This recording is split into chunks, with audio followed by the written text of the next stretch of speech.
Hey, what is going on everyone? It's me, Mr. Mario, and in this video here, if you've been having issues or needing to navigate safe mode on the PS3 without using or without having an official PlayStation 3 controller, hopefully this will get you sorted.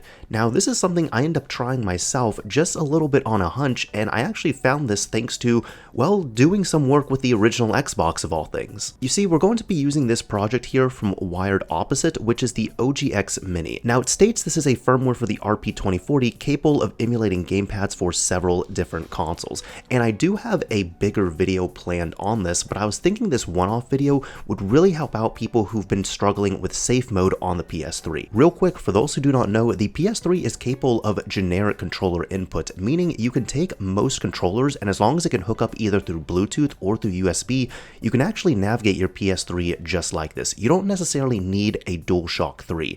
However, in a time here in 2025 where not only many DualShock 3s have gone missing, they're not working, but also it could be harder and even prohibitively expensive to purchase a legitimate one, I was thinking this would help out here. Especially when you consider that some people end up needing to use safe mode to reinstall a firmware, rebuild their database, or use any of the functionalities here, and one of the limitations of safe mode is that you must use an official OEM PS3 controller. Many clone or bootleg controllers do not work, other controllers such as a DualSense or a DualShock 4 will not work here, and there are ways of getting around this here by using third-party adapters to adapt your controller, but I'll tell you this, some of those adapters can be expensive, but the method we're going to be using here, I'm going to be using a Raspberry Pi Pico W, this specific one right here, and that is a $6 board, so if we can only spend $6 to fix up this issue and have a pretty viable workaround, I think it's a pretty great solution. Either way, to do this, you're going to need a few things. You're first going to need your PlayStation 3 up and running and working. It does not even need to be modified. This one has PS3HEN installed on it,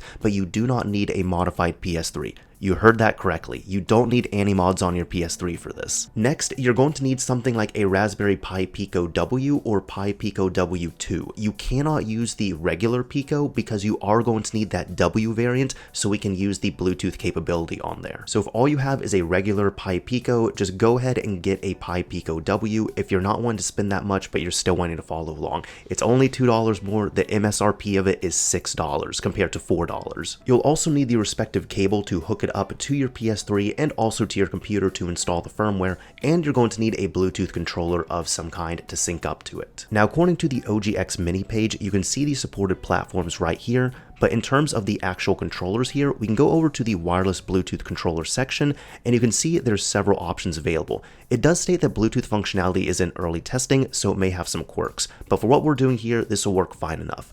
It does work with the Xbox Series 1 and Elite 2 controllers, DualShock 3, which is a little redundant here, but it still works on it, DualShock 4, DualSense, Switch Pro, Steam, Stadia, and there's more controllers here which you can check out. So in order to get started here, you will need to go over to your computer with your Raspberry Pi Pico, go to the OGX-Mini GitHub repository, which will be linked down below in the description, and click on the Releases section.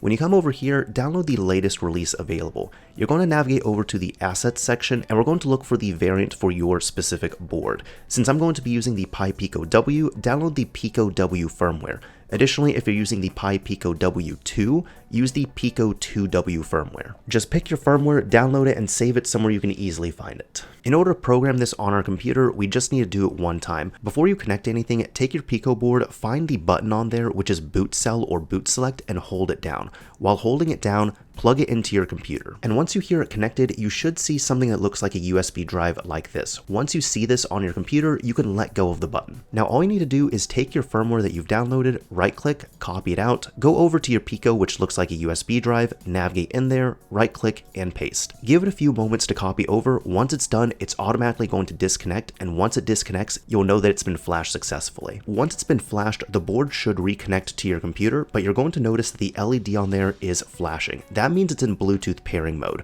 So before we hook it up to the PS3, we can go ahead and sync up our desired controller to this. Just take your controller and put it into its syncing mode. This is going to be different across different controllers. If you're using something like a DualSense or a DualShock 4, at least like what I'm doing, you'll need to hold down the share button and then hold down the PlayStation button. Once the LED on the Pico is solid, congratulations, that means you've synced up your controller to it. Now there's one more step here to prepare it for our PlayStation 3. If you come over to the main repository's README here, you you can go to the changing platform section, and we're going to look for PlayStation 3. In order to get our controller and Pico into PlayStation 3 mode, on the controller itself, you need to hold down the start button and left on the D-pad for 3 seconds. You must do this while the controller is connected wirelessly to your Pico board. Now, if you don't have a start button on your controller, you just need to use the equivalent. So for example, if you have a Switch controller, you'd use the plus button, and if you have a DualSense or DualShock 4, you'd use the option button. Go ahead and do just that. So on your controller, find the start button, find the D-pad left, and hold them down for 3 seconds. You'll know it's successful because your controller is going to disconnect and reconnect from the Pico itself. So once you've done that button combination, at this point, your Pico is now set to work on a PlayStation 3. You can now disconnect the USB cable from your controller and now connect that same USB cable to your PS3. Now to test that our controller is actually working, again, plug your Pico into your PS3 and then turn on your controller to connect it to the Pico. You can start navigating the XMB, and if you notice you're able to navigate this wirelessly, congratulations, that means everything is working properly here. Now for our actual test and what we're trying to do here, we can go ahead and fire up safe mode on the PS3. So for this, you are going to need to turn off the system and then turn it back on in a specific configuration. Now keep your Pico plugged into the PS3, but while it's off, you're going to want to press and hold down the power button on the system itself. Hold it down until the PS3 turns back off.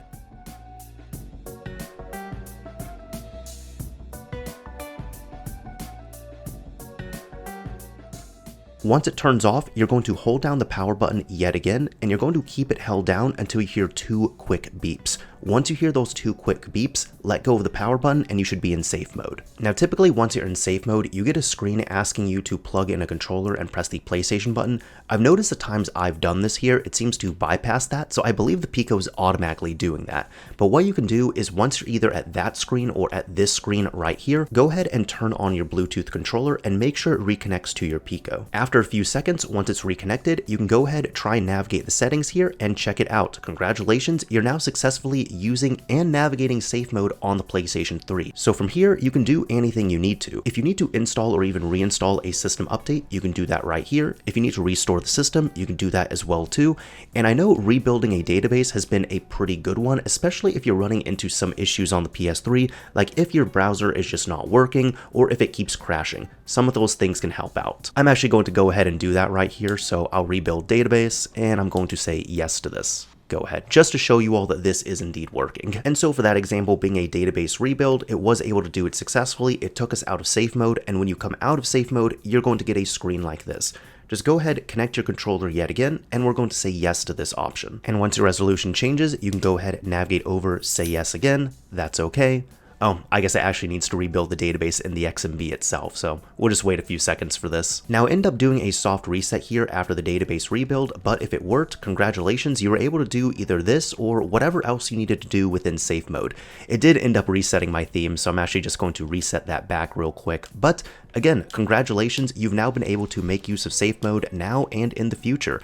And as long as you had a controller and a cable on hand, you might have had to buy the board itself, but this really wasn't all too bad either. Like I said, these boards are thankfully pretty affordable, so if you do not have a Raspberry Pi Pico W and you have to get one, you might have to pay a little bit more depending on where you buy one and shipping, but the MSRP is $6 typically. So you're essentially able to make your own adapter for a much lower and even more affordable cost compared to going out and buying a prefabricated adapter. So there you go, that's about all you need to do to get safe mode working on your PlayStation 3 if you do not have an official PS3 controller. Hopefully this video helped out. If it did, a like would absolutely be appreciated. If you didn't like it, a dislike is fine as well too. But as I always say, this is Mr. Mario, signing off. Thank you all for watching, everyone.